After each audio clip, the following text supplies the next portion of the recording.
Donc pourquoi ce sujet? Pourquoi on parle ce soir du traité de l'OMS sur cette gestion des pandémies? Parce que c'est un sujet très important. Je vous rappelle que la gestion de la crise du Covid provoque depuis plus de 2 ans et demi des prises de décision surprenantes au niveau national, européen et mondial. Alors que le manque de transparence et la coopération active avec les Big Pharma ont été la marque de fabrique de nos institutions qui n'ont pas hésité à bafouer nos libertés individuelles et collectives au nom de la sécurité de tous et de la lutte contre le virus, il est fort à craindre qu'avec un traité international sur les pandémies, qui plus est juridiquement contraignant, nos États membres soient dépossédés de leur souveraineté en matière de santé et que des mesures aberrantes, comme on l'a vu, et injustes, comme la suspension des soignants non vaccinés, soient pérennisées.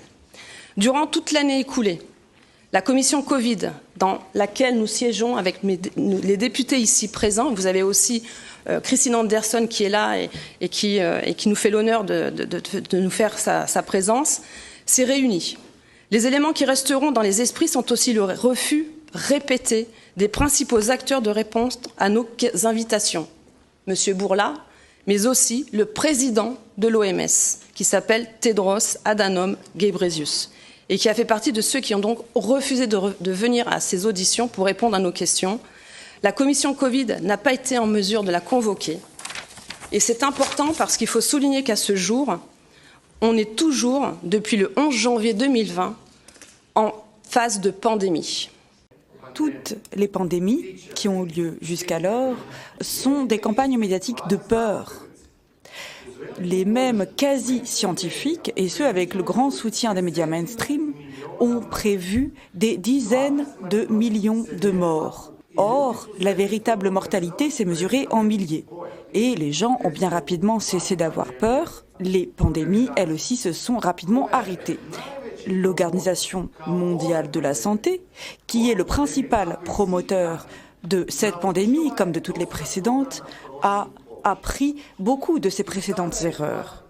Elle a à présent compris ce qu'il lui fallait faire afin qu'une maladie d'une dangerosité moyenne puisse être proclamée danger au niveau mondial. Afin de créer une bonne pandémie, une pandémie qui ait du succès, il fallait changer beaucoup de choses par rapport à avant. Il était notamment nécessaire de modifier la définition de la pandémie. Ensuite, il a fallu changer la manière de s'assurer qu'il y avait bien une maladie.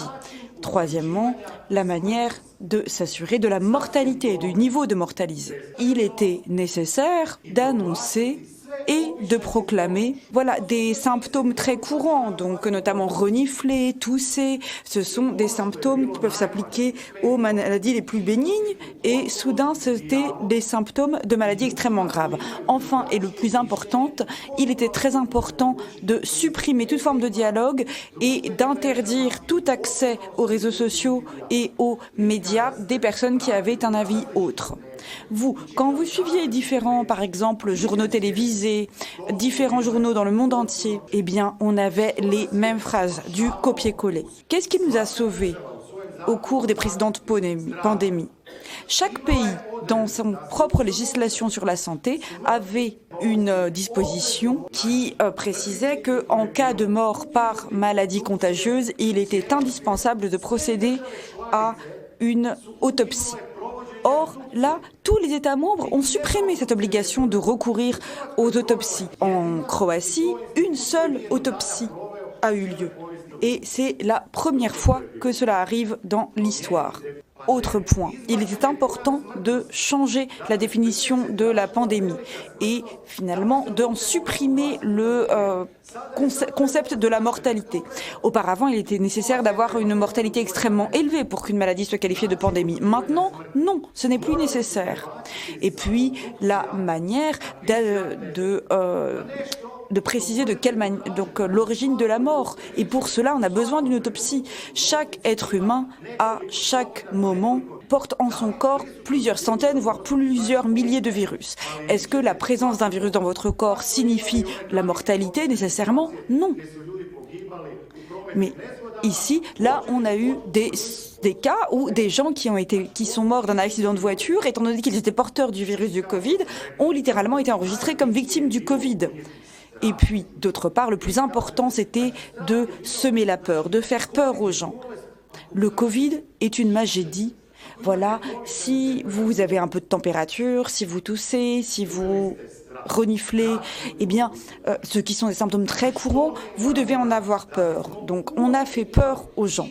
Et donc, pour avoir la moindre chance de lutter contre la prochaine pandémie qui va venir, la pandémie donne un pouvoir que même aucune guerre ne peut vous donner. Même une guerre nucléaire ne donne pas au pouvoir un tel pouvoir.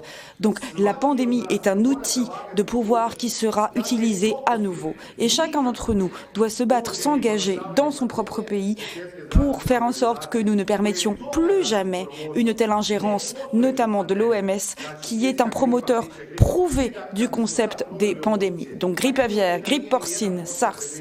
Et ici, voilà, si on avait fait des autopsies correctes, on aurait constaté que personne n'était réellement mort du Covid, que les gens étaient aussi morts d'arrêt cardiaque, de vieillesse. Finalement, la moyenne d'âge des gens qui sont morts du Covid en Croatie était de 77 ans.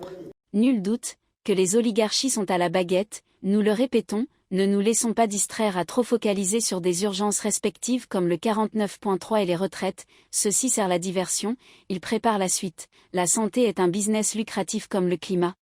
Les dispositions qu'ils prennent servent à préparer le terrain pour avancer sans précipitation vers un contrôle des populations, en optimisant leur rendement dans l'asservissement, il leur faut des gens malades, oui mais pas trop pour que cela soit rentable. Il leur faut des malades dociles, il leur faut surtout éviter de laisser des failles dans leur quadrillage qui pourraient permettre aux conditionnés du système, ceux qui ne se réfèrent qu'aux lois pour lutter contre, de faire des vagues juridiques. Comme nous l'avons vu dans la pandémie ou plandémie selon votre lecture des faits, les malades qui commencent à coûter cher à l'État ne feront pas long feu, ils seront laissés sur le bord du trottoir et termineront à la morgue car cela ne répond pas à leur équation économique. La santé n'est pas un domaine de bienveillance pour eux, mais un fonds de commerce, s'il y a commerce, il n'y a aucune raison d'espérer que les gens soient en bonne santé, ils seraient perdants. Demandez-vous comment autant de lobbyistes ont accès et exercent autant d'influence au sein des parlements, comme dit le dicton le diable se cache dans les détails, soyons lucides et répétez-vous que, notre humanité n'est pas négociable.